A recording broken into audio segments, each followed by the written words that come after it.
여러분, 기독교 신앙의 본질은 무엇이겠습니까?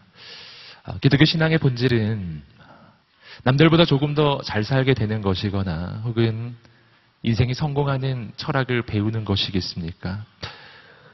여러분, 그렇지 않다라고 하는 것이죠. 기독교 신앙의 본질은 복음이고 기독교 신앙의 본질은 구원입니다. 이것이 굉장히 중요합니다.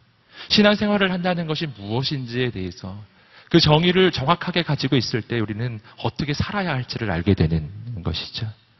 조금 더 나은 인생, 조금 더 나은 인격, 조금 더 나은 삶을 위해서 난 신앙생활 하는 것이 아닙니다. 구원을 위해 하는 것이죠. 구원은 삶과 죽음을 가르는 것입니다. 단순히 죽어서 천국 가는 것만을 이야기하는 것이 아니죠. 그것은 지금 이곳에 내가 예수 그리스도를 믿는 그 순간 내 삶에 하나님의 나라는 임하고 나의 인생은 죄로 인해 죽을 수밖에 없었던 인생인데 영원히 하나님의 자녀로 다시 태어나는 것입니다. 이걸 신앙이라고 하는 것입니다. 여러분, 오늘 우리의 인생 가운데 진짜 신앙이 시작되기를 주님으로 축복합니다. 그래서 성경 전체의 역사, 이 성경 전체의 역사는 바로 하나님께서 이 구원의 역사를 이루어 가시는 것이라고 할 수 있어요. 죄로 인해 죽을 수밖에 없었던 인간, 창세기 3장에서 인간은 타락해버렸죠. 단 3장 만에 인간은 타락해서 죽을 수밖에 없게 되었어요.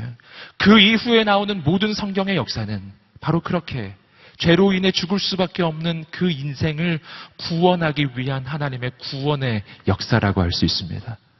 그리고 하나님의 그 구원의 역사는 언제 클라이막스에 이릅니까?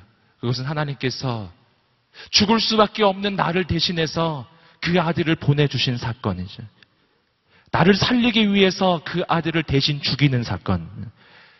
예수 그리스도가 이 땅에 오셔서 나를 위하여 십자가에 달려 죽으시고 그분이 그 십자가에서 나의 모든 죄를 대신 짊어지신 사건. 그래서 내가 그분을 믿기만 하면 내 인생이 하나님의 자녀로 다시 태어나게 되는 놀라운 구원의 길이 열리는 사건. 이것이 바로 복음서에서 일어난 역사입니다. 바로 그 예수 그리스도, 그래서 그분은 역사의 전과 후를 가르시는 분이세요. BC와 AD를 가르시는 분이죠. 그분이 오시기 전과 오신 다음은 완전히 다른 것입니다. 그분이 오신 이후에 인간에게 구원의 길이 열려졌어요. 복음서 이후에 사도행전의 역사가 시작됩니다. 예수께서 구원의 길을 여셨고 이제 남겨진 사명이 있어요. 그것은 그 구원의 소식 복음을 전하는 것입니다. 사도행전의 역사는 바로 그 역사를 이야기해 주는 거예요. 사도행전에서 나타나는 그 구원의 역사를 단 한 절로 요약한다면 바로 사도행전 1장 8절의 말씀입니다. 함께 자막을 통해서 함께 읽어보시겠습니다. 시작. 오직 성령이 너희에게 임하시면 너희가 권능을 받고 예루살렘과 온 유대와 사마리아와 땅끝까지 이르러 내 증인이 되리라 하시니라. 아멘. 여러분, 이 말씀은 단계를 보여주고 있습니다. 복음이 예루살렘으로부터 시작하죠. 예수님이 예루살렘에서 십자가에 달려 죽으시고 부활하셨습니다. 예루살렘으로부터 시작된 그 복음은 온 유대로, 그 다음은 사마리아로, 그리고 땅끝까지 복음은 전파됩니다. 사도행전의 이야기는 여러 가지 복잡한 이야기가 있는 것 같아도 실은 이 한 절로 요약이 되는 것입니다. 처음에 시작된 복음, 예루살렘에 시작해서 온 유대 땅으로 복음이 전해지고, 그리고 우리가 얼마 전에 보았던 바로 전도자 빌립을 통해서 사마리아로 복음이 넘어가는 것, 우리는 그것을 말씀을 통해서 보았습니다.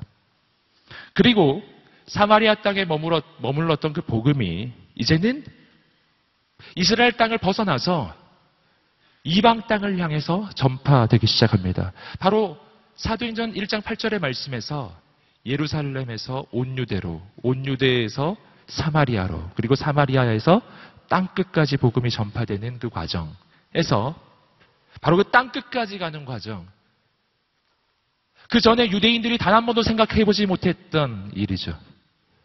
그 전에 유대인들은 구원이 이방인에게 전해진다는 것은 생각할 수 없는 일입니다. 이방인들은 다 짐승 같은 존재들이거든요. 이것은 예수 그리스도가 이 땅에 오셔서 십자가를 지신 후에도 역시 유대인들의 생각은 바뀌지 않았어요. 예루살렘 교회가 성령을 받았지만 그들의 생각은 바뀌지 않았어요. 성령은 오셨고 구원의 길은 열렸지만 여전히 그들의 생각은 유대인들 안에 머물러 있었습니다. 그래서 베드로도 이방인에 대해서 선교할 생각은 단 한 번도 해보지 못한 것이었죠. 여러분, 그런데 오늘 말씀은 바로 놀라운 사건, 그 복음이 이스라엘을 넘어서서 하다못해 그 사마리아 땅을 넘어서서 이제는 이방인을 향해 그 복음이 전파되는 복음의 새로운 단계를 보여주고 있어요. 그래서 사도행전 10장의 말씀은 단순한 한 장의 말씀이 아니라 복음 역사에 있어서 새로운 진일보를 보여주고 있어요. 새로운 단계로 진입하는 것입니다. 여러분이 새로운 단계로 진입하는 이 장면 얼마나 중요한 장면인지 아시겠습니까? 이스라엘 사람들에게는 그들이 가지고 있었던 그 모든 선입견과 편견이 깨어지는 장면이고, 그리고 사도행전 1장 8절에서 예수님이 약속하셨던 그 약속의 말씀이 진정으로 실현되는 장면입니다. 여러분, 오늘 우리가 이 말씀을 함께 볼 때 우리는 복음이 어떻게 증거되는 것인지, 어떻게 전파되는 것인지, 그 가운데 우리는 어떤 인생이 되어야 하는지 알게 될 것입니다. 여러분, 오늘 말씀은 실은 사도행전 10장 1절부터 시작되는 이야기입니다. 앞부분 이야기를 제가 잠깐 해드릴게요. 이 이야기는 고넬료라는 사람의 이야기로부터 시작합니다. 고넬료는 이방인입니다. 그는 로마 군대의 백부장이라고 나옵니다.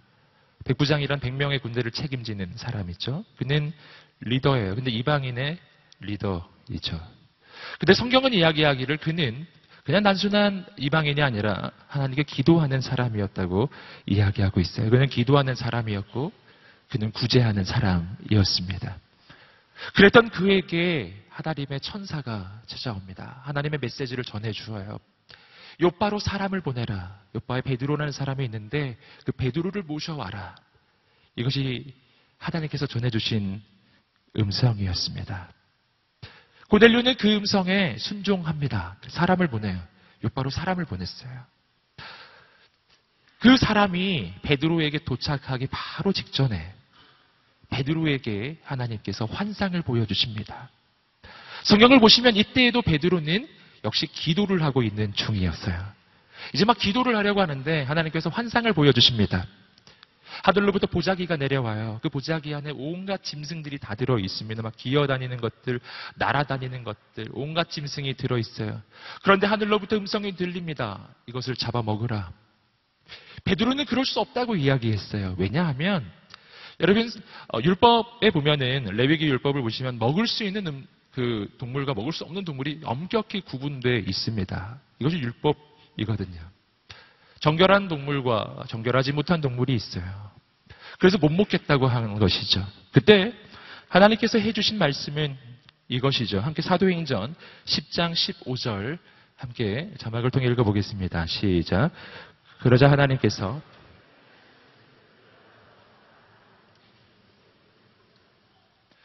말씀하십니다. 하나님께서 깨끗하게 하신 것을 불결하다 하지 말아라. 이러한 환상이 3번 반복돼요. 그리고 고넬료, 즉 이방인이 보낸 사람이 도착합니다. 하나님께서 베드로에게 음성을 들려주십니다. 이 사람은 내가 보낸 사람이니 그와 함께 가라. 이것이 바로 이방 선교의 시작이었어요. 베드로는 그 환상을 보았기 때문에, 하나님의 음성을 들었기 때문에 따라갑니다. 그리고 고넬료를 만납니다. 원래 이전 같았으면 절대로 만나지 않을 사람이죠. 그렇지만 하나님 말씀하셨기 때문에 간 것입니다. 가서 보니까 고넬료에게도 동일하게 하나님이 나타나셔서 말씀해 주셨다는 사실을 알게 되었습니다. 그제서야 비로소 베드로는 깨닫는 것이죠. 그렇구나. 복음은 유대인들에게만 한정되는 것이 아니라 모든 인류를 향해서 열려져 있는 것이구나. 아버지의 마음, 하나님의 마음은 이스라엘 백성들만을 향해 있는 것이 아니라 복음을 듣지 못한 죽어가는 모든 영혼을 향해 있는 것이구나. 복음은 모든 이에게 들려져야 하는구나. 베드로는 알게 되었습니다. 그리고 고넬료에게 복음을 전하기 시작하는 것입니다. 여러분, 이 장면에서 우리는 선교에 대해서 몇 가지 중요한 사실을 알게 됩니다. 첫 번째는 뭐냐면 선교는 하나님께서 하시는 것이라는 사실이에요. 사도행전 10장의 말씀을 쭉 읽어보시면 그 모든 그 스토리에 있어서 주도권이 누구에게 있는지를 발견해요. 누가 중심인지 누가 주체인지를 발견합니다. 하나님이세요. 고넬료가 세운 계획이 아니에요. 고넬료는 베드로에게 사람 보낼 생각이 없었거든요. 여러분, 이것은 베드로의 비전도 아닙니다. 베드로는 이런 비전을 꿈꾼 적이 없어요. 베드로는 그냥 기도했을 뿐입니다. 이방 선교, 그는 단 한 번도 그런 걸 생각해 본 적이 없다니까요. 여러분, 하나님의 선교는 인간의 계획에서 시작하지 않고 인간의 비전에서 시작하지 않고 하나님의 선교는 하나님께서 하시는 것입니다. 하나님께서 고넬료에게 환상을 주십니다. 하나님께서 베드로에게 환상을 주십니다. 베드로가 가지고 있었던 그 모든 선입견과 편견을 깨워주십니다. 그가 단 한 번도 생각하지 못했던 새로운 생각을 부어주기 시작하십니다. 여러분, 하나님의 역사, 하나님의 선교는 하나님께서 하시는 것입니다. 자, 여기서 우리가 선교, 즉 하나님의 선교에 동참을 할 때 우리가 품어야 할 마음을 발견할 수 있습니다. 여러분, 나는 왜 선교하는 것일까요? 우리는 왜 선교에 동참할까요? 하나님이 사람이 없어서 나를 쓰시는 것일까요? 아니면 하나님은 돈이 없어서 내 돈을 쓰시는 것입니까? 여러분, 하나님이 뭐가 부족하신가요? 여러분, 하나님은 부족하지 않으신 분이십니다. 하나님은 사람이 필요 없어요. 하나님은 마음만 먹으시면 지금 즉시 전 인류를 구원하십니다. 하나님이 하시면 제일 잘하시죠. 근데 왜 우리를 선교의 자리로 부르십니까? 왜? 하나님은 온 우주의 주인이신데 왜 우리의 가진 것을 통해 일하십니까? 왜 그런 것입니까? 그 까닭은 하나님의 무엇이 없어서가 아니라 이것은 선교라고 하는 하나님의 위대한 사명에 우리가 쓰임 받을 수 있는 특권을 주시는 것입니다. 이건 초대예요. 하나님의 역사에. 이건 하나님 홀로도 하실 수 있지만, 그러나 한 영혼을 구원하는 이 놀라운 사명은 정말 너무나 놀라운 특권이기 때문에 이 놀라운 특권에 너도 함께 하기를 원한다. 너도 쓰임받는 경험을 하게 되기를 원한다. 이 놀라운 일에 너도 함께 참여하는 그 특권을 누리게 되기를 바란다. 이것이 하나님의 마음이죠. 여러분, 오늘 우리가 선교를 할 때 어떤 마음을 품고 있나요? 여러분, 하나님께 내가 적선하는 게 아니에요. 여러분, 우리가 하나님 앞에 선교를 한다는 것은 하나님의 위대한 역사에 초대받는 것입니다. 여러분과 하나님의 초대에 응답하게 되기를 주님의 이름으로 축복합니다. 하나님께서 우리 인생을 통해서 역사하실 것입니다. 말씀을 통해서 또 한 가지 발견하는 것이 있어요. 그것은 누구를 통해 이 선교가 이루어지는가? 그렇습니다. 이 선교는 하나님이 하시는 것입니다. 하지만 오늘 우리가 말씀에서 보시는 것처럼 하나님 홀로 하지 않으시고 하나님의 역사에 쓰임받는 사람을 부르시거든요. 오늘 말씀에서는 베드로라고 하는 사람입니다. 우리는 베드로를 통해서 어떤 사람이 그 하나님의 역사에 초대받는지 알게 됩니다. 첫 번째, 기도하는 사람. 여러분, 베드로는 언제 하나님의 비전을 보았습니까? 기도할 때 본 것입니다. 여러분, 아까도 말씀드렸듯이 베드로가 어떤 계획을 세우고 있지 않았어요. 그는 야망을 품지 않았어요. 그는 하나님 앞에 어떤 프로젝트를 제안하고 있지 않아요. 그는 도리어 사실은 이방 선교에 대해서는 온갖 선입견과 편견에 사로잡혀 있었던 사람. 그런 거는 나하고 관계가 없는 것이라고. 그런 일은 일어날 수 없는 것이라고 생각했었던 사람이에요. 여러분, 다만 그가 했던 것은 하나가 있습니다. 기도했던 것입니다. 기도를 하니까 이전에 한 번도 생각하지 못했던 생각이 떠오르는 거예요. 이전에 한 번도 생각하지 못했던 환상이 보이는 것입니다. 어떻게 그렇게 되는 것이죠? 여러분, 기도는 하나님과 연결되는 것이기 때문이에요. 고민하면 나의 생각은 나의 한계 속에 갇혀버립니다. 하지만 기도하면 내 생각과 나의 인생이 하나님께 연결돼요. 그리고 하늘로부터 하나님의 생각이, 하나님의 아이디어가 다운로드 되기 시작해요. 할렐루야. 여러분, 인터넷에 접속해 보신 적이 있으신가요? 네. 우리가 교육자들이랑 게 모여서 이렇게 회의하다가 궁금한 게 생기지 않습니까? 그러면은 바로 접속합니다. 바로 스마트폰에서 접속해서 바로 검색어 쳐보는 거죠. 그러면 바로 답이 나와요. 여러분, 바로 그런 것이거든요. 어딘가에 접속이 된다는 것은요, 나의 한계를 벗어나는 거예요. 나의 한계를 뛰어넘는 것입니다. 여러분, 어떤 문제의 사안을 놓고서 나오려고 계속 고민하고 있으면 답은 나오지 않아요. 여러분, 접속하십시오. 어디에? 인터넷이 아니라 여러분, 하나님께 접속하는 여러분의 인생이 되시기를 주님으로 축복합니다. 그러면 하늘로부터 새로운 생각이 다운로드 되기 시작해요.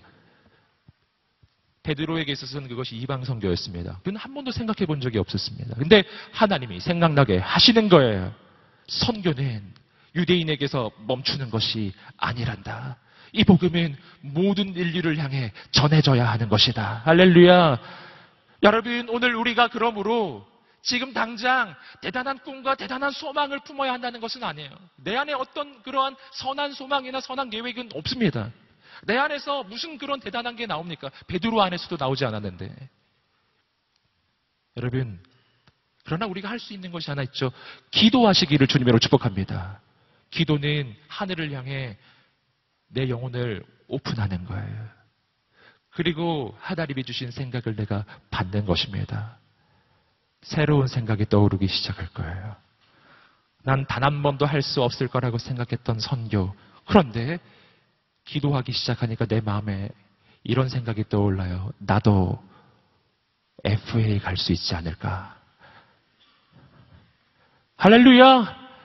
하나님이 주신 생각이에요. 혹시 나를 통해서도 저 미전도 종족이 구원받을 수 있진 않을까? 혹시 그런 일이 일어날까? 하나님이 주신 생각이에요. 할렐루야. 혹시 나를 통해서 한 생명이 구원 얻지 않을까? 혹시 나를 통해서도 하나님의 기적은 일어나지 않겠는가? 하나님이 주신 생각이에요. 내가 생각했을 때 저 인간만은, 저 사람만은, 죄송합니다. 저 인간이 아니라 저분. 저 사람만은 구원받을 수 없을 거라고 생각했던 그 사람. 혹시 그 사람에게도 복음이 전해지면 그가 복음을 받아들이지 않을까? 하나님이 주시는 생각이에요. 여러분, 오늘 우리의 생각이 바뀌게 되기를 간절히 소망합니다. 하나님 주시는 생각으로 바뀌게 되기를 간절히 소망합니다. 선교는 기도하는 사람을 통해서 시작합니다. 두 번째, 선교는 순종하는 사람을 통해 이루어집니다. 베드로는 그 환상을 보았을 때 순종합니다. 즉시 움직이기 시작해요. 가는 거예요. 여러분, 순종은 이해가 되어서 하는 게 아닙니다. 베드로는 이해가 안 됐다니까요. 베드로는 고넬료를 만나러 가는 그 과정 가운데서도 여전히 이해가 되지 않았습니다. 왜 내가 가고 있는 거지? 그는 그런 생각을 하면서 가고 있는 거예요. 여러분, 어떤 사람은 이렇게 생각해요. 난 이해가 돼야 하겠다고. 여러분, 그럼 평생 못합니다. 여러분, 우리의 신앙생활은 이해가 되기 때문에 순종하는 것이 아니라 그 명령을 주시는 그 명령권자인 하나님을 신뢰하기 때문에 순종하는 것이고, 순종하면 이해가 되는 것입니다. 베드로를 보세요. 베드로는 고넬료를 만나러 가서 그를 만나기 전에는 전혀 이해가 되지 않았습니다. 고넬료를 만나서 그의 이야기를 들어보고, 그리고 그에게 복음을 전해보고, 복음을 전했는데 놀랍게 성령이 임하시는 것을 보고 나서야 비로소 하나님의 뜻이 이방 선교라는 것을 알게 되고 이해하게 되고 내가 왜 여기 와 있는지를 깨닫게 되는 것입니다. 다 알아야 하겠다고 하지 마세요. 믿음으로 순종하면 하나님께서 알게 해주실 거예요. 내가 왜 여기에 있는지, 내가 왜 이곳에 왔는지, 내가 왜 그곳으로 가야 하는지, 나는 왜 그를 만났는지, 혹은 나는 왜 이 사람을 만났는지입니다. 알게 될 것입니다. 하나님의 비전이 열려질 것입니다. 새로운 하나님의 역사가 시작될 것입니다. 신뢰하면 순종하고, 순종하면 이해하는 것입니다. 계속해서 사도행전 10장, 오늘 말씀 34절과 35절의 말씀을 함께 읽어보시겠습니다. 34절, 35절입니다. 시작.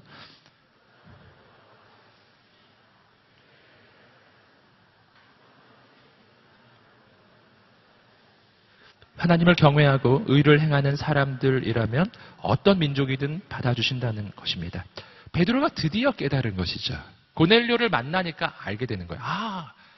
하나님의 뜻은 이런 것이었구나. 이제야 내가 깨달았습니다. 하나님은 사람을 겉모양이나 그의 조건으로, 배경으로, 그의 민족으로, 인종으로 그를 차별하지 않으시고, 누구든지 하나님을 경외하는 사람이라면, 누구든지 하나님을 찾는 사람이라면 그에게 구원을 주시기 원하시는 분, 살아계신 하나님. 여러분, 하나님의 마음을 알게 된 거예요. 하나님의 마음은 한 영혼을 향한 마음이에요.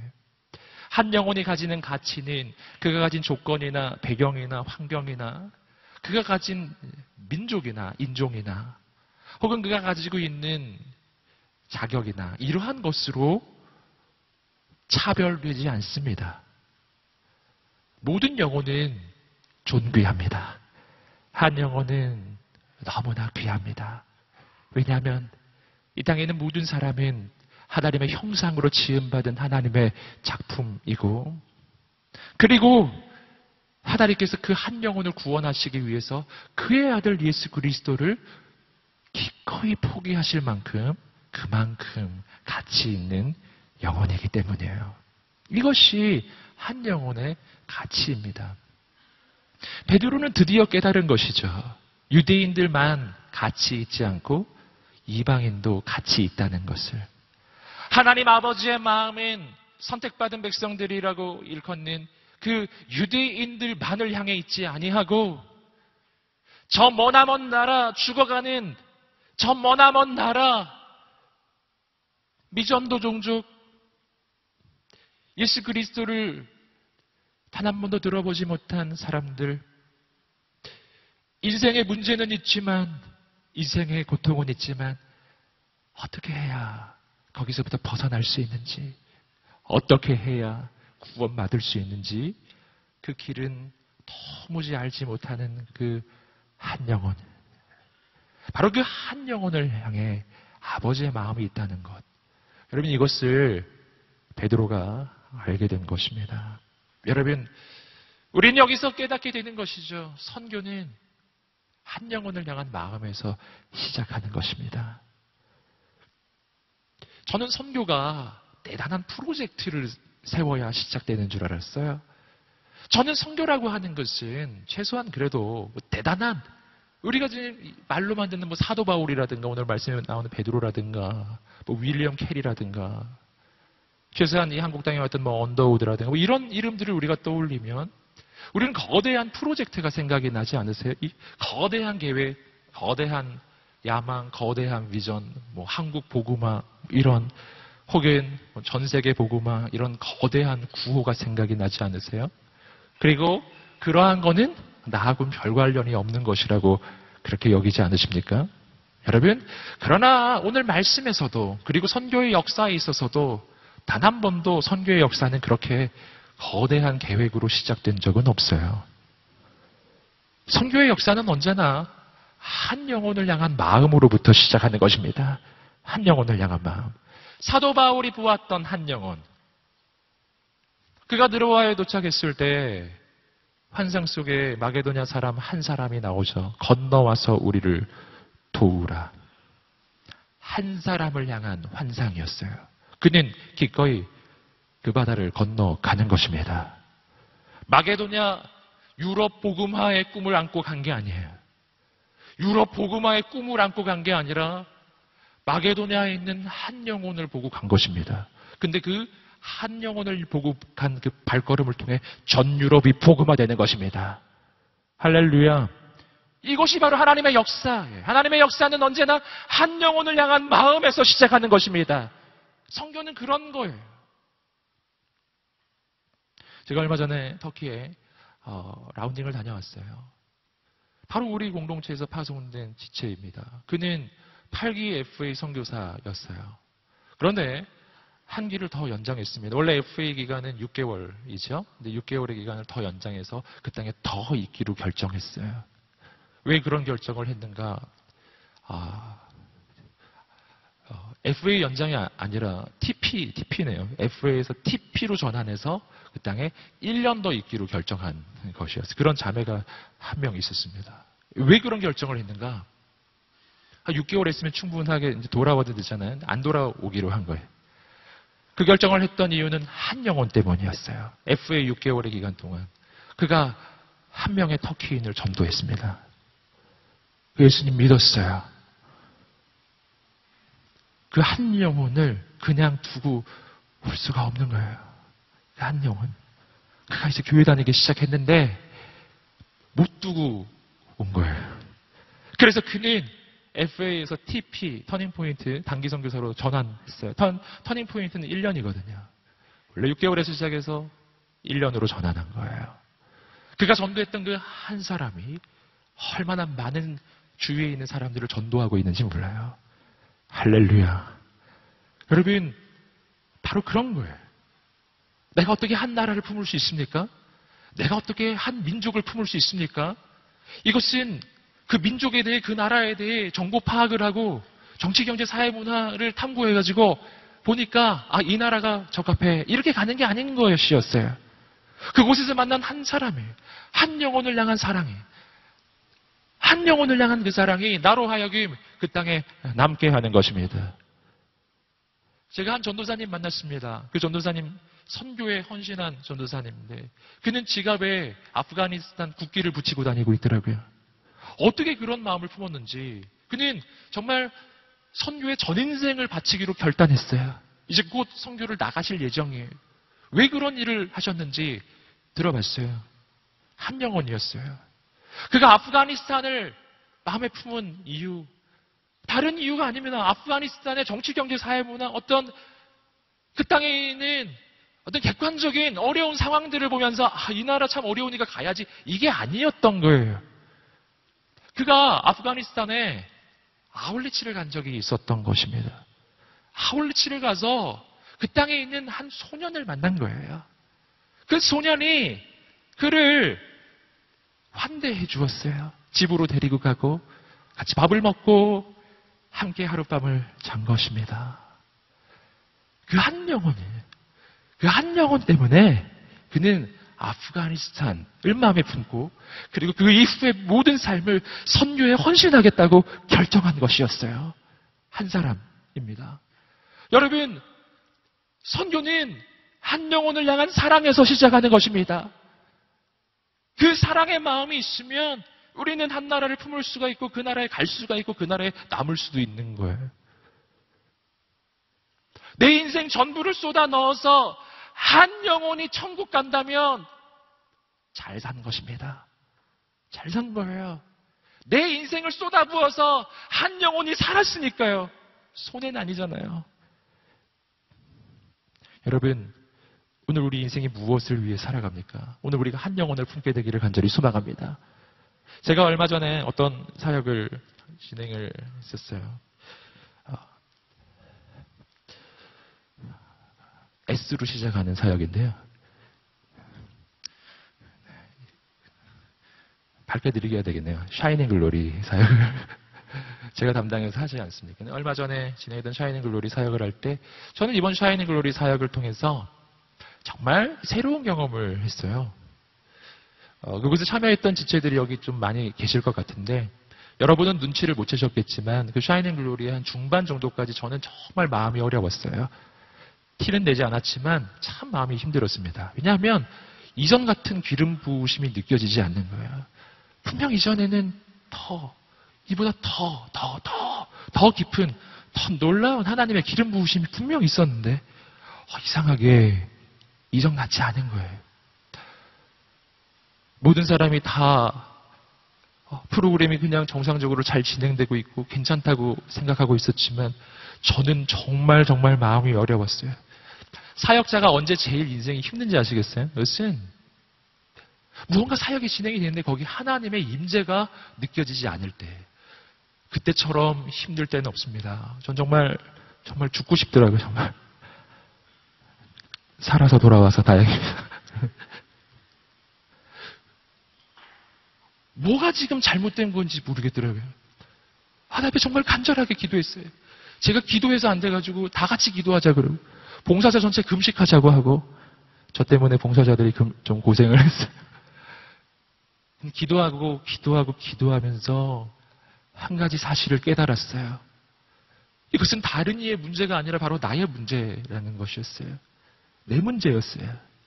나는 한 프로그램을 담당을 하면서, 한 사역을 담당하면서 이 사역 전체가 어떻게 돌아가는지에는 관심이 있고, 프로그램이 어떻게 돌아가는지는 관심이 있고, 준비가 어떻게 되어가는지 관심이 있었고, 그리고 심지어 전체의 분위기가 어떠한지, 기름 부으심이 있는지 없는지 이런 것에 대해서는 관심이 있었고 매우 민감했는데, 안타깝게도 제 안에 없는 게 하나 있었습니다. 그것은 한 영혼을 향한 사랑이었어요. 내 마음에 사랑이 없는 거예요. 제가 정말 회개했습니다. 얼마나 회개를 했는지 몰라요. 정말 눈물이 나더라고요. 나는 어떻게 목사가 이른가? 나는 어떻게 사역자가 이렇지? 이런 생각이 드는 거예요. 나는 사역의 기술자인가? 하나님은 나를 목자로 불러주셨는데 내 마음에 왜 사랑이 없을까?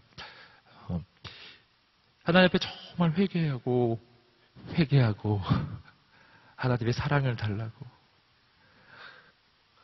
근데 참 신기하게 달라지기 시작했습니다.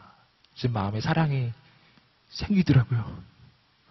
이상하게 한 사람 한 사람이 보이기 시작하더라고요. 신기한 일이 일어났어요. 그리고 그때부터 그 프로그램 가운데 기름 부으심이 임하기 시작하더라고요. 그때부터 이전과 비교할 수 없는 더 놀라운 기름 부으심이 임하기 시작하더라고요. 더 놀라운 하나님의 역사가 나타나기 시작하더라는 것입니다. 저는 정말 깨달았어요. 사역의 기본은 사역의 테크닉이 아니라 한 영혼을 향한 사랑이구나. 제가 마음을 먹었습니다. 사랑하기로. 여러분, 사랑합니다. 할렐루야. 예. 사실 이전보다 조금 더 제가 사랑하고 있는 것 같아요. 예. 그러니까 저도 너무 미워하지 마시고요. 최선을 다해 사랑하겠습니다. 여러분, 축복합니다. 우리의 공동체는 어떻게 세워질까요? 사랑으로 세워지는 거죠. 영혼을 향한 사랑이에요. 프로그램을 향한 사랑이 아닌 영혼을 향한 사랑이에요. 여러분, 선교는 어떻게 이루어지겠습니까? 한 영혼을 향한 사랑입니다. 그 사랑이 우리에게 있게 되기를 간절히 소망합니다. 베드로는 그것을 알게 된 것이죠. 하나님은 차별하지 아니하시고 유대인도 사랑하시고 이방인도 사랑하시는구나. 그리고 베드로는 그들에게 복음을 전하기 시작했어요. 함께 36절부터 43절까지의 말씀을 읽어보시겠습니다. 시작. 하나님께서 모든 것의 주이신 예수 그리스도를 통해 평화의 복음을 이스라엘 백성들에게 전해주신 것을 여러분도 잘 알 것입니다.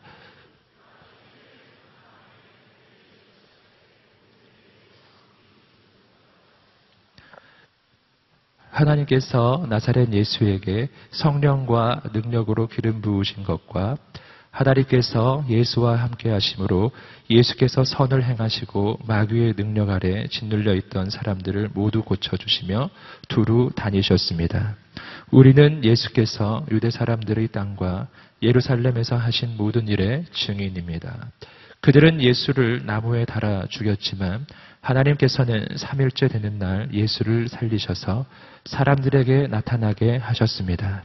그러나 모든 사람이 다 본 것이 아니라 하나님께서 미리 선택하신 증인들, 곧 예수께서 죽은 사람들 가운데서 살아나신 후 함께 먹고 마셨던 바로 우리에게만 보여주신 것입니다. 예수께서는 우리에게 사람들에게 말씀을 전파하라고 명하셨습니다. 살아있는 사람과 죽은 사람의 심판자로, 그리고 하나님께서 세우신 이가 바로 자기임을 증언하라고 하셨습니다. 모든 예언자들도 예수를 믿는 모든 사람은 그 이름으로 죄 용서를 받게 된다고 증언했습니다. 베드로는 복음을 전하기 시작했어요. 그 복음의 핵심은 예수 그리스도였습니다. 우리는 이것을 굉장히 중요하게 보아야 합니다. 왜냐하면 요즘에 복음이 이 땅에서의 성공 철학 혹은 처세술로 잘못 오해되고 있기 때문이에요. 복음은 그런 것이 아닙니다. 서두에서 나누었던 것처럼 복음은 죽었던 인생이 사는 것입니다. 그런 걸 복음이라고 하는 거예요. 인생이 성공하게 되는 비결을 배우는 거 그거 아닙니다. 여러분, 오늘 우리에게 복음의 확신이 있게 되기를 주님으로 축복합니다. 우리가 믿는 복음은 어떤 한 영혼을 조금 낫게 만드는 것이 아니라 그를 살리는 것입니다. 그 핵심은 예수 그리스도이세요. 예수 그리스도에 대해서 베드로가 전했던 내용이 크게 두 가지로 나누어 볼 수 있는데, 첫 번째는 예수 그리스도의 공생에 대한 부분입니다. 오늘 베드로는 아주 주목할 만한 표현 하나를 썼는데, 그것은 마귀의 눌림으로부터 우리를 자유케 하신 분 예수 그리스도라고 말씀해 주셨어요. 이것이 복음의 첫 번째 내용, 예수 그리스도의 공생애를 통해 가장 대표적으로 예수님이 우리에게 해주시는 일, 그것을 베드로가 말해준 것입니다. 마귀의 눌림에서 자유케 되는 것. 여러분, 자유는 구원의 또 다른 말입니다. 구원은 자유를 얻는 것입니다. 뒤집어서 말하면 우리가 구원받기 이전의 상태는 부자유한 상태라는 거예요. 이것을 죄인들이 잘 몰라요.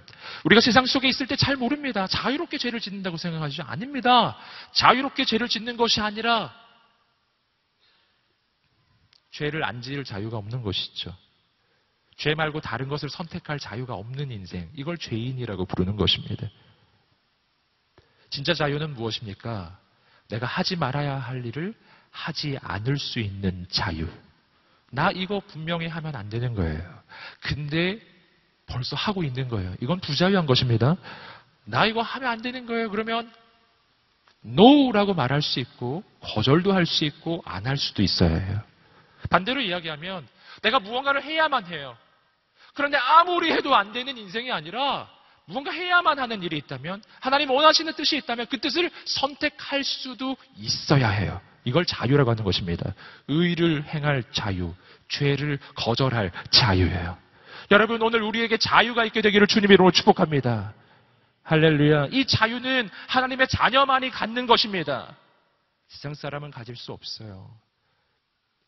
죄인들은 죄밖에 다른 선택을 할 자유가 없어서 죄를 짓는 거예요.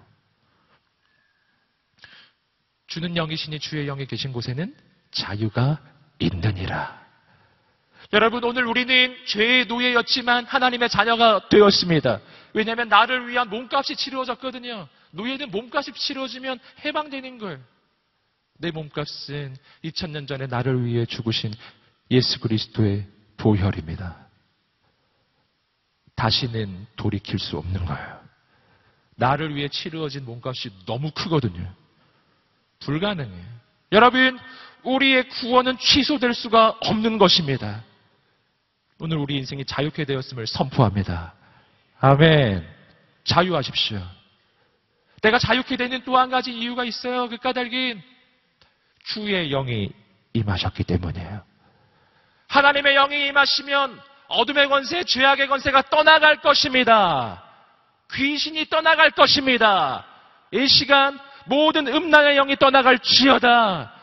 이 시간 예수 그리스도로 명하는 모든 시기와 질투와 다툼과 미움의 영이 떠나갈지어다. 떠나갈지어다. 여러분, 성령님이 오시면 어둠이 떠나가는 거예요.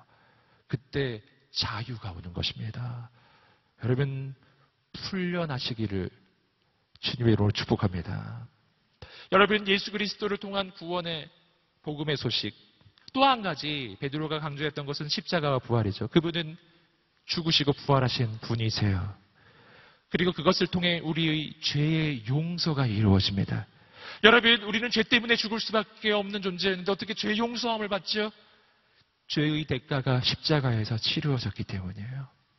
여러분, 하나님은 우리의 죄를 용서하십니다. 하지만 공짜로 아무런 이유 없이 그냥 그냥 선심성으로 용서해 주는 게 아니에요. 거기엔 대가가 있었어요. 예수 그리스도의 죽음이에요. 여러분, 난 그냥 용서받은 게 아닌 것이었어요. 여러분, 격려하고 축복합니다.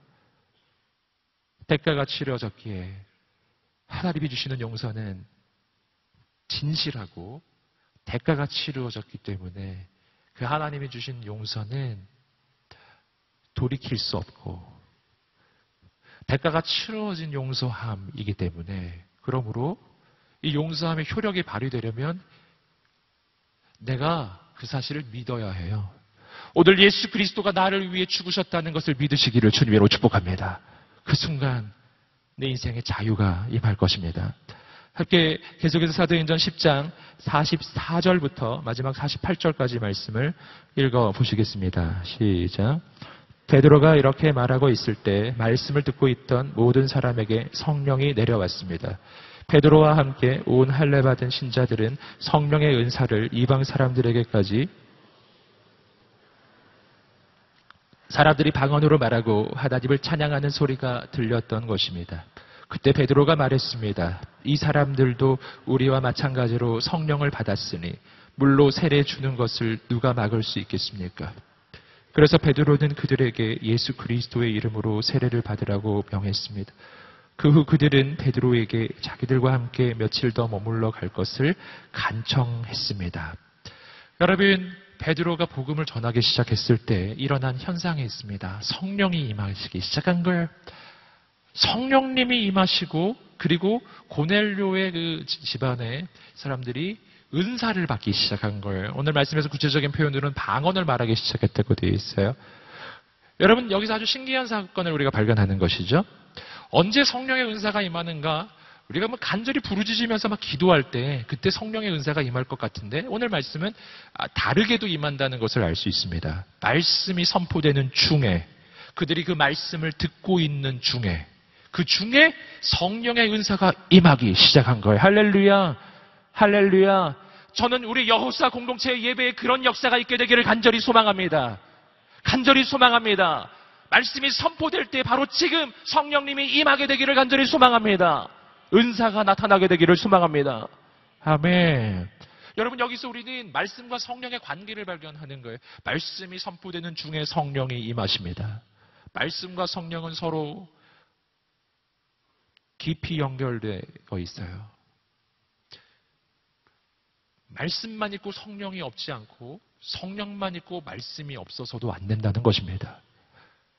말씀은 있는데 성령이 없으면 그 신앙이 너무나 딱딱하고 율법적이고 다른 일을 정죄하는 신앙이 돼요. 그러나 반대로 성령은 있는데 말씀이 없으면 그 신앙이 방만해져요. 여러분, 말씀과 성령은 함께 가요. 말씀의 기초가 있고 성령의 다이나믹한 역사가 나타나는 것입니다. 우리의 예배가 그런 예배가 되기를 간절히 소망합니다. 또 한 가지 우리가 발견하는 것은 뭐냐면은 하나님의 역사의 완성은 하나님께서 이루신다는 것입니다. 복음 전파의 완성은 성령의 임하심이었어요. 여러분, 만약 베드로가 복음을 전했는데 성령이 임하시지 않는다면 그것은 베드로의 그냥 개인적인 활동일 뿐이에요. 하지만 베드로가 복음을 전했을 때 거기에 성령님이 임하시기 시작하셨습니다. 그리고 그들이 진짜 구원을 받기 시작한 거예요. 여러분, 복음은 내가 전하는 것이지만 그 영혼을 구원하시는 것은 하나님이십니다. 하나님이 일하시는 거예요. 여러분, 여기서 우리는 또 한 가지를 발견합니다. 진짜 증인은 누구인가? 바로 이들이죠. 베드로, 진짜 증인. 그는 말로만 복음을 전하지 않았어요. 그는 복음을 지식으로만 전하지 않았어요. 그가 복음을 선포하고 있을 때 성령님이 함께 임하시고 성령의 은사가 나타나기 시작하고 그들의 인생 가운데 치유와 회복의 역사가 일어나기 시작했습니다. 여러분, 진짜 증인이죠. 진짜 증인.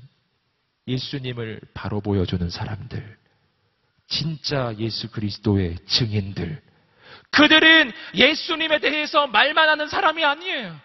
진짜 증인은 예수 그리스도의 임재를 보여주는 사람이에요.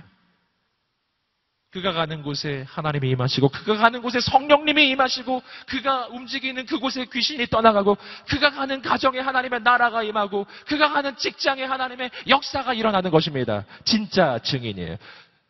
오늘 우리가 그러한 진짜 증인 되기를 간절히 소망합니다. 아멘. 진짜 증인은 혼자 가는 사람이 아니에요. 주님과 함께 가는 사람들입니다. 그래서 예수님이 이렇게 말씀하시는 것이죠. 오직 성령이 너희에게 임하시면 너희가 권능을 받고 예루살렘과 온 유대와 사마리아와 땅끝까지 이르러 내 증인이 되리라. 성령님이 오셔야 증인이 되는 것이다.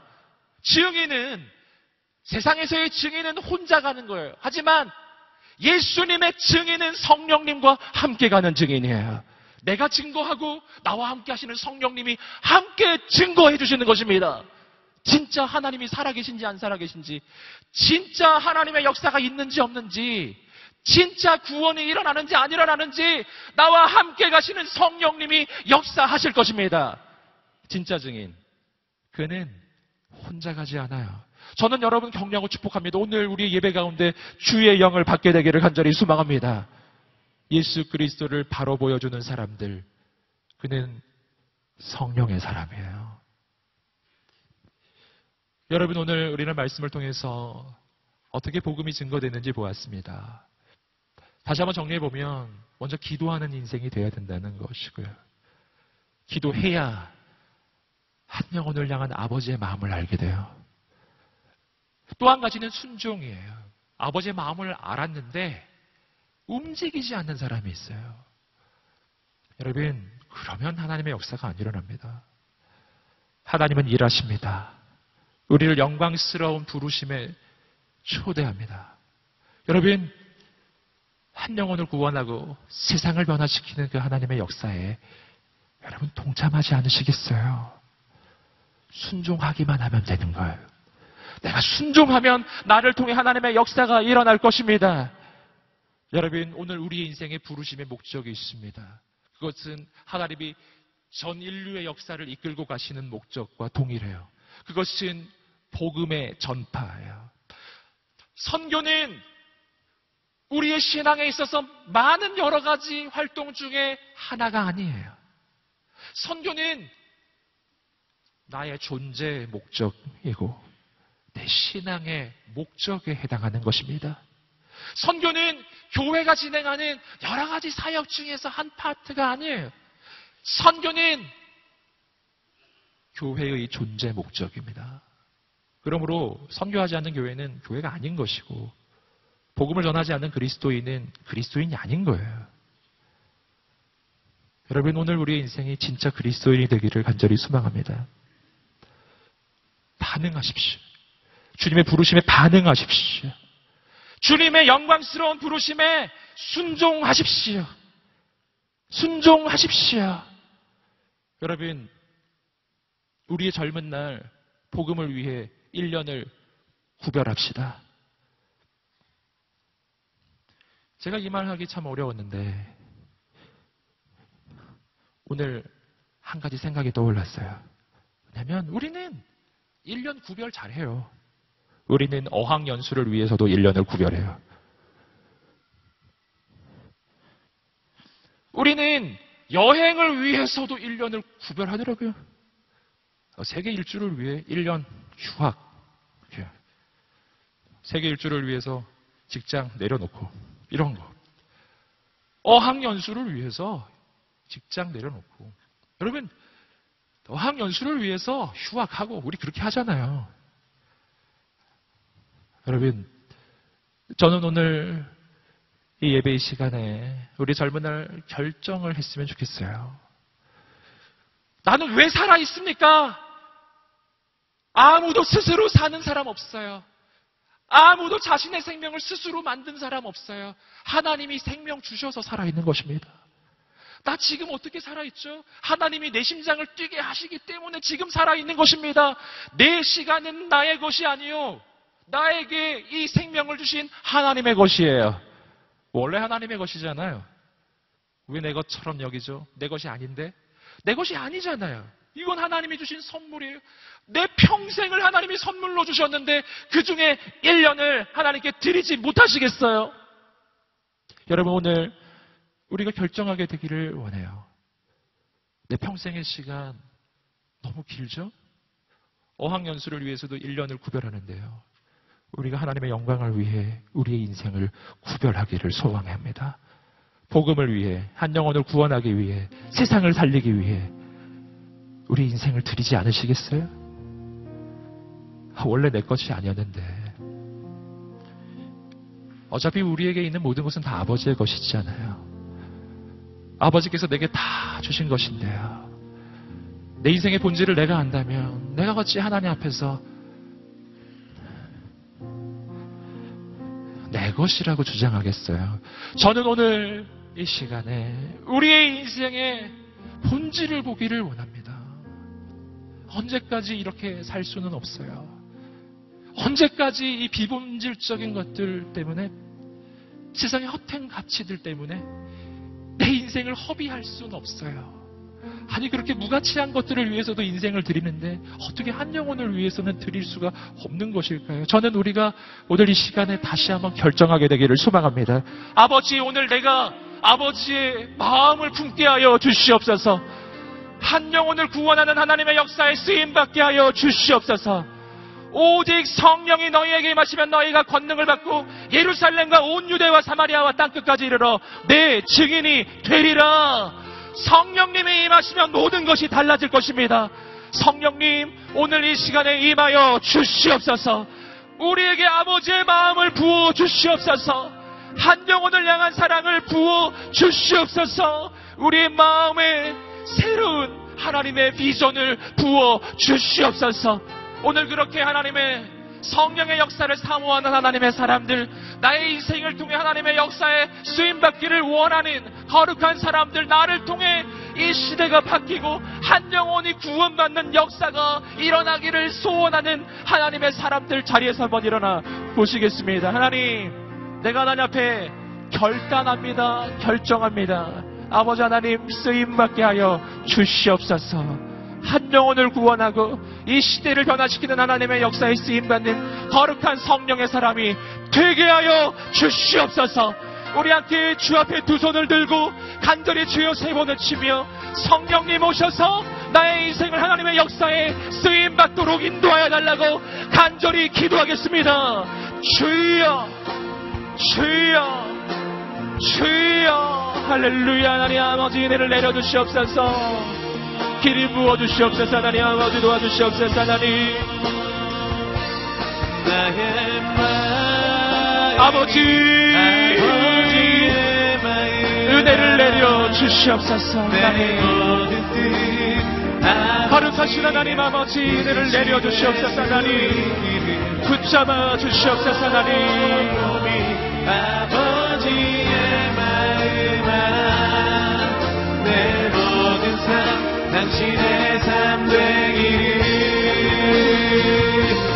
나의 마음이 아버지의 마음아 내 모든 뜻 아버지의 뜻이를 예수 이기는 나의 온몸이 아버지의 마음아 하나님 주여 역사하여 주시옵소서. 아버지의 마음을 부어주시옵소서. 하나님 하나님의 뜻을 분개하여 주시옵소서. 하나님 내 모든 뜻 아버지의 뜻이 될 수 있기를 나의 온 몸이 아버지의 마음 알아 내 모든 삶 당신의 삶 되기를 아멘.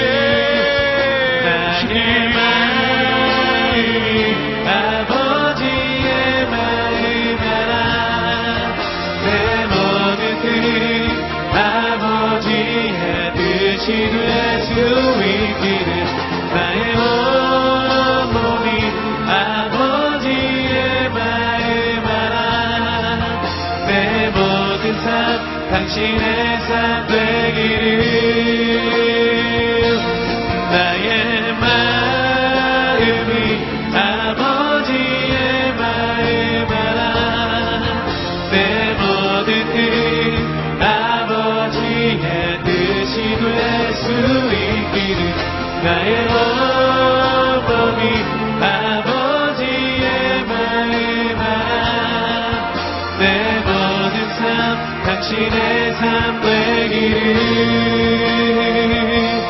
나의 마음이 아버지의 마음 알아 내 모든 뜻 아버지의 뜻이 될 수 있기를 나의 온 몸이 아버지의 마음 알아 내 모든 삶 당신의 삶 되기를 살아계신 하나님, 주님 우리 가운데 임하여 주시옵소서.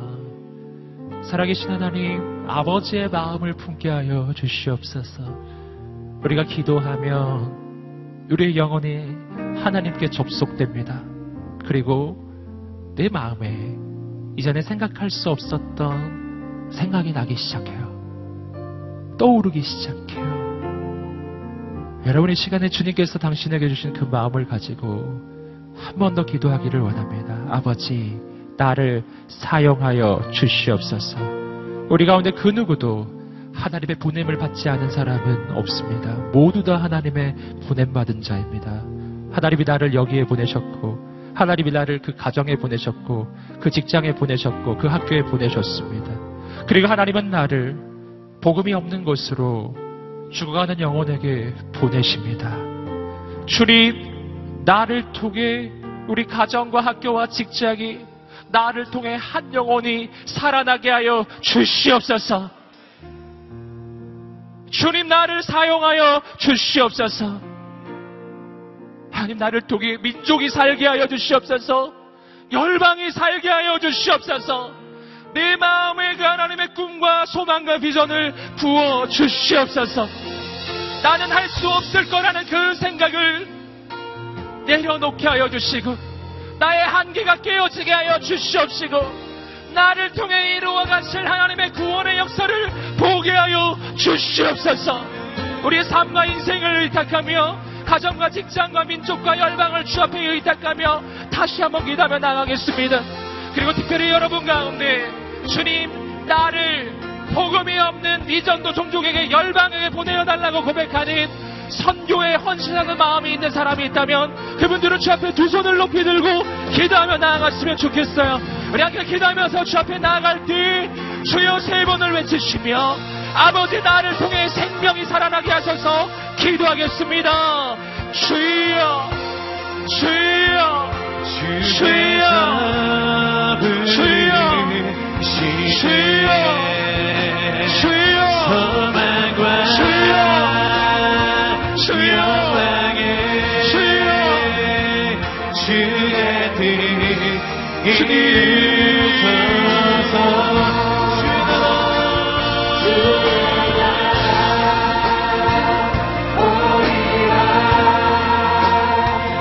주께서 부르시네.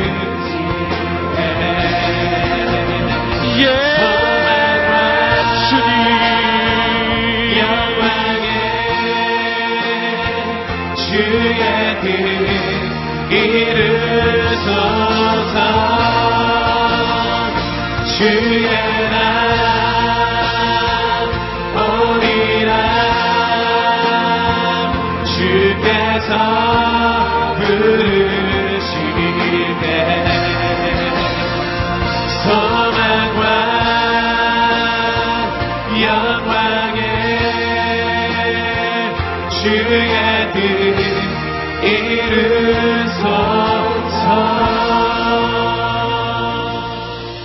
나는 부족하나 나를 부르시는 하나님은 위대하십니다. 작은 자를 통해 크신 일을 이루시는 주님을 찬양합니다. 하나님, 내 마음에 아버지의 마음이 있기를 소망합니다. 한 영혼을 향한 그 사랑이 내 마음에 회복되기를 기도합니다. 예수님의 이름으로 기도드립니다. 살아계신 하나님께 감사의 박수를 올려드리겠습니다. 주님을 찬양합니다. 자리에 앉으시겠습니다. 오늘 준비된 영상을 함께 보도록 하겠습니다. 지난주에 이어서 계속해서 성교헌금 작정의 영상입니다.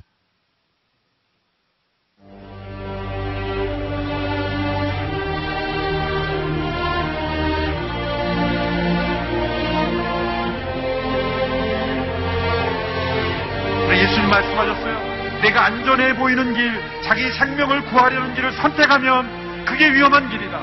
그러나 위험해 보이는 길이지만 너의 생명을 나를 위하여 잃어버리는 길은 그것이 위험해 보이지만 그것이 가장 안전한 길이다. 여러분, 가장 안전한 길은 우리가 가장 위험해 보이는 길을 가는 거예요. 그것은 자기 십자가를 지고 예수님을 따르는 길이에요.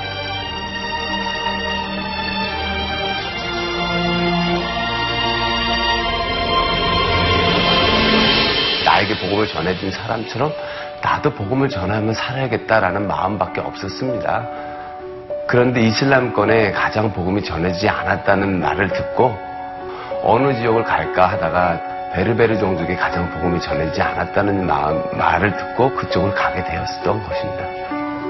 어떨 경우는 이제 정말 사방에서 우겨쌈을 당할 정도로 이렇게 꽉 막힐 때가 있어요. 하나님께서 나를 보자고 그러시는구나. 나를 만나자고 그러시는구나. 그러니까 그동안에 네가 너무 하나님의 손만 구했구나. 이제 하나님의 얼굴을 구하라. 이렇게 하나님께서 말씀하신다고 내 마음의 태도가 바뀌기 시작하고 하면서 환경을 극복하게 되는 그런 경우가 많이 있죠. 현진을 상하기가 너무너무 힘듭니다. 하기 때문에 매일 아침마다 죽어야 되고요. 매일 아침마다 주님의 마음, 마태복음 5장 3절 말씀처럼 가난한 심령을 좀 달라고 처절하게 외치는 것이 바로 선교사의 삶이라고 생각합니다. 하기 때문에 그 가난한 마음이 저한테도 있듯이 여러분 안에서도 넘쳐서 함께 윈윈한 그런 선교사가 되었으면 좋겠다라는 마음이 있습니다. 하나님의 특별한 사랑이 있어요, 선교사에게는. 그리고 하나님의 특별한 동행함이 있어요. 근데 저는 그걸 축복이라고 생각해요. 하나님과의 그 동행함으로 인해서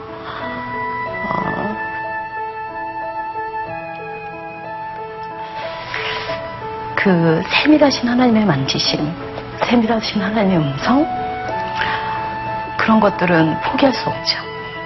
블레싱 사하라 때 그 자그마치 120명이나 되는 그 성도님들이 모로코에 왔다 가셨어요. 그냥 그분들이 그 땅에 와서 그 땅에 하나님의 사람들을 위해서 기도하는 그 자리가, 그 동행하심이, 그 빛이 흐르는 게, 생명이 흐르는 게 그냥 느껴졌어요. 왜 혼자 맨날 싸우다가 누구 편 생기면 든든하잖아요. 그런 것처럼 그분들의 그 함께 동행함이 그냥 하나님이 동행하시는구나. 하나님이 우리의 지휘관 되셔서 우리와 함께 일하시는구나.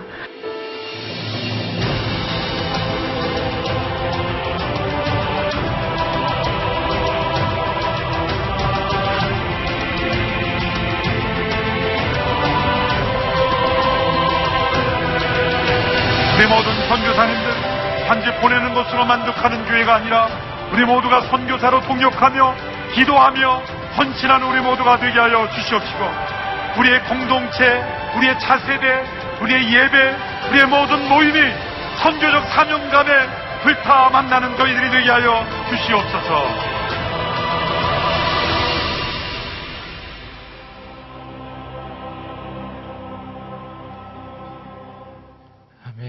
지난주에 이어서 다시 한번 성교헌금 작정의 귀한 기회가 주어졌습니다. 말씀드린 것처럼 선교는 교회의 여러 가지 사역 중에 하나가 아니라 교회의 목적이고 그리스도인의 인생의 부르심이라고 할 수 있습니다. 내가 믿는 복음을 확신한다면 우리는 깨달아야 합니다. 내가 이 복음을 얻게 된 것도 누군가 전해 주었기 때문이죠. 아무도 전하지 않으면 아무도 받을 수 없습니다. 모두 우리 마음에 복음의 확신이 있다면 모두 우리가 이 선교의 사명에 동참하게 되기를 소망합니다. 세상을 살리는 교회, 민족과 열방을 살리는 교회 되기를 소망합니다. 귀한 선교의 사명에 동참하는 방법, 내가 가는 것이죠. 그러나 또 한 가지 방법, 가이든 선교사님을 후원하는 방법입니다. 우리가 함께 그 대열에 동참하기를 원합니다. 여러분, 주보 사이에 선교헌금 작정서가 끼워져 있습니다. 한번 펼쳐 보시겠습니다. 한번 펼쳐 보시겠습니다. 왼쪽에 보시면 오늘교회 선교헌금 봉투 작정서가 있는데 봉투 작정하시는 분은 꼭 새롭게 다시 써 주셔야만 하고요. 보시는 것처럼 매월 작정되는 금액을 선택하게 되어 있습니다. 오른쪽에 보시면 CMS 작정서가 있습니다. 이 부분은 자동 이체되는 부분이죠. 여러분, 이 시간에 우리가 함께 이 선교헌금 작전에 함께 하기를 원합니다. 혹시 이미 이 선교헌금에 함께 하고 계신 분들이라 할지라도 매년 연초에 진행되는 이 시간 마음을 새롭게 하는 의미에서 함께 작성해 주시면 좋겠습니다. 물론 작성하지 않으셔도 자동으로 연장이 되지만 하지만 우리 마음을 새롭게 하는 마음으로 함께 작성해 주시면 좋겠고요. 그리고 또 혹시 참여하지 않으시는 분이 계시다면 지금 이 시간에 함께 하시면 좋겠습니다. 주님 주시는 그 마음으로 생명 살리는 일에 여러분 함께 하시면 놀라운 하나님의 역사가 있을 줄 믿습니다. 위에서부터 써주시고요. 그리고 혹시 그 은행 계좌 정보 아시면 다 써주시면 좋고요. 혹시 모르신다 해도 옆에 이름과 예금주 이름을 써주시고 서명을 해주시면 됩니다. 그리고 개인정보 수집 및 이용 동의 부분이 있는데 여기에 꼭 체크해 주시면 좋겠습니다. 이 시간 준비된 특순이 있습니다. 함께 특순을 들으시면서 기도하는 마음으로 귀한 이 선교헌금 작정에 우리가 동참하게 되기를 소망합니다.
우리를 통해 영광 받으신 하나님께 감사의 박수를 올려드리겠습니다. 우리 다 함께 자리에서 일어나셔서 봉헌으로 기도하며 나아가겠습니다. 하나님 감사합니다. 주의 은혜가 감사하여 작은 물질, 작은 것 구별하여 드립니다. 하나님께 쓰임받는 인생이 되게 하소서. 특별히 성경헌금 작정을 하였습니다. 아버지의 드려진 것들을 통해 이 시대에 복음이 선포되게 하여 주시고 모든 선교사님들의 사역 가운데 놀라운 역사가 나타나게 하여 주시옵소서.